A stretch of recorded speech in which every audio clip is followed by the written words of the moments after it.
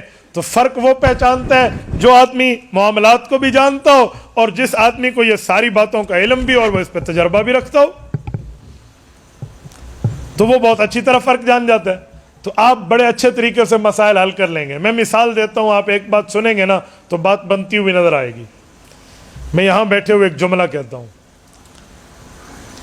حضرت ابوبکر صدیق، حضرت عمر فاروق، حضرت عثمان غنی، حضرت علی المرتضی رضی اللہ عنہم، ان سب کے اعمال میں ایک ایک دلیل آپ کی خدمت میں رکھتا ہوں، اور پھر آپ خود فیصلہ فرما لیں.